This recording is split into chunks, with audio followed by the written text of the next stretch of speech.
Doctor Jagannathrao Hegde एक लोभसवाण व्यक्तिमत्व, हसतमुख चेहरा, निगर्वी आणि मन मोकळा स्वभाव. आदरातिथ्य कसं करावं हे शिकावं डॉक्टरांकडून. आपल्या गोड स्वभावानं दुसऱ्याला जिंकावं कसं, मदतीचा हात सदैव पुढे कसा ठेवावा, याचं आदर्श उदाहरण म्हणजे डॉक्टर जगन्नाथराव हेगडे. उत्तम पोशाख, उच्च राहणीमान आणि इतरांसाठी काहीतरी करावं ही तळमळ या त्यांच्या व्यक्तिमत्वाच्या महत्वाच्या बाजू. आपल्या जबाबदाऱ्या आणि कर्तव्य प्रामाणिकपणे आणि निष्ठेनं कशा पार पाडता येतील यासाठी रात्रंदिवस झटणारं, नेहमी प्रोत्साहन देणारं सेवाभावी व्यक्तिमत्व म्हणजेच डॉक्टर जगन्नाथराव हेगडे. त्यांची सुरुवातच मुळात जनसेवेपासून झाली. कुशल दंतचिकित्सक असूनही जनसेवेची तळमळ त्यांना दवाखान्यात स्वस्त बसू देईना. यातूनच विविध मेडिकल कॅम्प्सची कल्पना जोम धरू लागली. मार्गदर्शन, मदत यामुळे जनमानसात त्यांच्याबद्दल आदराची भावना निर्माण झाली. डेंटल ट्रीटमेंट महागाची असल्यामुळे ती गरिबांना परवडत नाही. म्हणूनच तळागाळातील लोकांकरता अल्पशा दरात ही ट्रीटमेंट पोहोचवण्याचा डॉक्टरांचा अट्टाहास असतो. डॉक्टरांची मुंबईतली सर्वात मोठी डेंटलची स्पेशालिटी प्रॅक्टिस आहे. 1965 ते आता 2000 कळलं की 2015 हा जो गेल्या 50 वर्षाचा काळ जो आहे, जे ज्यावेळेला डेंटल सायन्सच नव्हतं, ज्यावेळेला डॉक्टर्स फार कमी होते, फक्त एकच कॉलेज होतं सीएम डेंटल कॉलेज जे मध्ये होतं. 1965 आम्ही 65 सालची गोष्ट बोलतोय, एकच कॉलेज फक्त. आणि आता लक्षात ठेवा, कमीत कमी टोटल 200-300 कॉलेज जे आहेत संपूर्ण ऑल ओव्हर झालेली आहेत.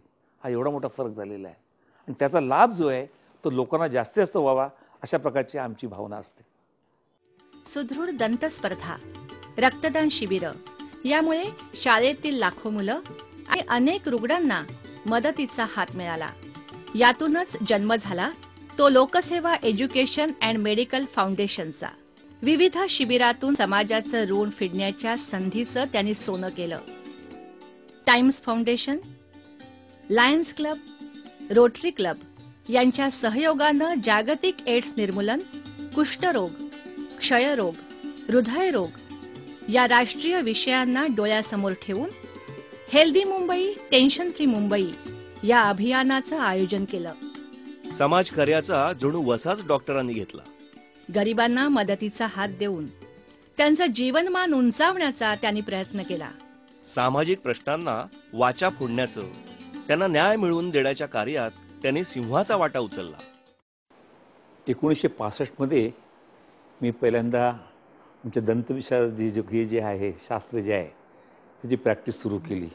प्रॅक्टिस करता करता दर रविवारी मी एक मनाशी निश्चय केला होता की कोणत्याही परिस्थितीमध्ये आपला आपण व्यवसाय करतोय, पण नुसतं व्यवसाय पैशामध्ये न गुंतताना या माझ्या या समाज ह्याच्यातनं कळल्या प्रमाणातनं लोकांचं काय भलं करता येईल, लोकांकरता काय करता येईल, समाजाच्या तळागाळातला जो माणूस जो आहे त्याच्याकडे मला जसं काय किती जास्त करता येईल, सारखं माझ्या डोक्यामध्ये सारखं ते एक वेळ कळलं की ते आपण ते मुंगा कसं घालतं तसं त्याप्रमाणे माझ्या डोक्यात तो सारखं हे वळवत होतं. आणि एवढ्याकरता म्हणूनच मी दर रविवारी लायन्स इंटरनॅशनल जे आहेत तो म्हणा ते म्हणा किंवा कळले रोटरी क्लब जे आहेत ते ह्यांच्याद्वारे कळले की वेगळे कॅम्प घ्यायला सुरुवात केली. ह्याचा एक फायदा आला की माझं नाव जे आहे संपूर्ण लायन्स इंटरनॅशनलमध्ये म्हणा, रोटरीजमध्ये म्हणा सगळ्या ठिकाणी फैलावत गेलं की बाबा डॉक्टर हेगडे म्हणजे बाबा मेडिकल कॅम्प, डॉक्टर हेगडे म्हणजे लोकांचं चांगलं करा हे करणार. अशा प्रकारे होत होत होत मला वेगळ्या कमिट्यावरती बोलणी यायला लागली सरकारकडनं. लोकहिताचं गांभीर्य आणि जनसेवेचं भान लक्षात घेऊन नगरपाल अर्थातच शरीफ ऑफ मुंबईची माळ डॉक्टर हेगडेंच्या गळ्यात पडली आणि त्यांच्या आयुष्यात सुवर्णाच्या अक्षरांनी लिहावा असा भाग्याचा क्षण आला आणि जागतिक स्तरावर नाव उंचावण्याची संधी मिळाली. अनेक राष्ट्रीय आणि आंतरराष्ट्रीय विषयांवर डॉक्टरांनी बहुमोल कामगिरी केली.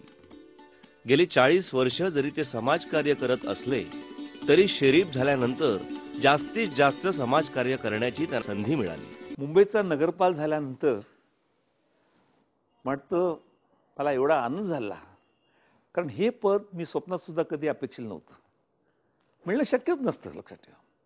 परंतु मी सांगितल्याप्रमाणे एक लोकांचं आमच्याशी प्रेम, लोकांच्याविषयी मी केलेली धडपड आयुष्यभर लक्षात ठेवा. मी कधी एक दिवस कधी सुट्टी घेतली नाही. काय लक्षात ठेवा, कॅम्प मी सांगितल्याप्रमाणे कॅम्प करत मग कुठेही जाऊन करायचे. पंढरपूरला जाऊन मी कॅम्प केलेले आहेत. एक लोकांविषयी प्रेम म्हणा, लोकांविषयी सेवाभाव म्हणा, सगळं लायन्स क्लबमध्ये सगळ्या ठिकाणी. आणि त्यामुळेच मला या पदावर घेतलं. 2 वर्षापूर्वीच गेले 100 वर्षातले 100 वर्षातले शरीफ होऊन गेले त्यांच्याविषयी कळलं की नाही, एका मोठ्या वृत्तपत्रानं सर्वेक्षण घेतलं होतं.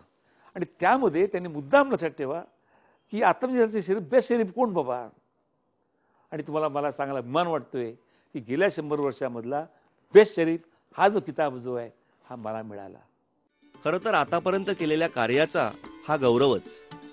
प्रचंड मेहनत, आशावाद, सदैव प्रयत्नशील असणं आणि कष्ट करण्याची जिद्द या गुणांमुळे डॉक्टरांनी केलेल्या कामाचं मोल अनेक महत्त्वपूर्ण पुरस्कारांनी द्विगुणित झालं आणि त्यांचा उत्साह अधिक वाढला. बेस्ट शेरीफ अवॉर्ड, लायन्स क्लबचा मोस्ट इमिनंट पर्सनॅलिटी आणि राजरत्न पुरस्कार या आणि अशाच महत्त्वपूर्ण पुरस्कारांनी डॉक्टरांना सन्मानित करण्यात आलं. लोकसेवा गणेश दर्शन स्पर्धेच्या निमित्तानं संस्कृतीचं जतन करण्याच्या दृष्टीनं त्यांनी महत्त्वाचं पाऊल उचललं आणि या कलांना प्रोत्साहन देऊन कलावंतांच्या कलेची कदर केली. डॉक्टर हेगडे अनेक समित्यांवर महत्त्वपूर्ण जबाबदारी पार पाडतायत. परळ मतदारसंघातून विधानसभेचे ते इंदिरा काँग्रेसचे अधिकृत उमेदवार होते. महाराष्ट्र काँग्रेस कमिटीचे सदस्य, शिवाजी पार्क जिमखान्याचे अध्यक्ष, लोकसेवा एज्युकेशनल आणि मेडिकल फाउंडेशन तसंच Ayur life international doctor Hegde's health and holiday विलेजचे चेअरमन, SNDT महिला विद्यापीठ आणि कामा हॉस्पिटल तसंच ESI हॉस्पिटलचे माजी सल्लागार, नॅशनल एज्युकेशन सोसायटीचे विश्वस्त, माजी वैद्यकीय संचालक तेरणा मेडिकल कॉलेज नवी मुंबई, माजी दंतवैद्यक संचालक डॉक्टर DY पाटील कॉलेज आणि माजी विश्वस्त श्री सिद्धिविनायक मंदिर मुंबई.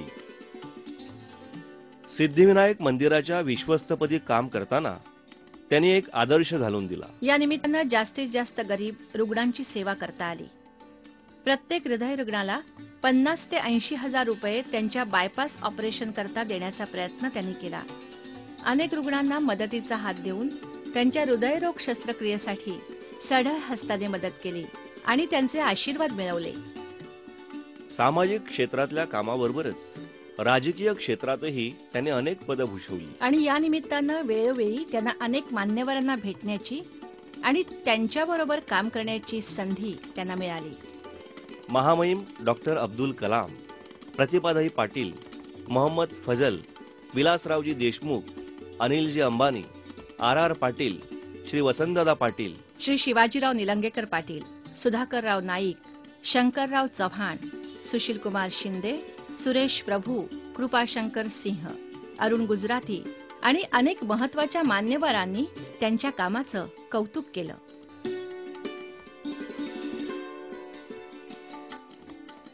नुकतंच त्यांच्या नव्या जनसंपर्क कार्यालयाचं उद्घाटन झालं. डॉक्टरांचा जनसंपर्क हा सर्वांच्या कौतुकाचा विषय आहे.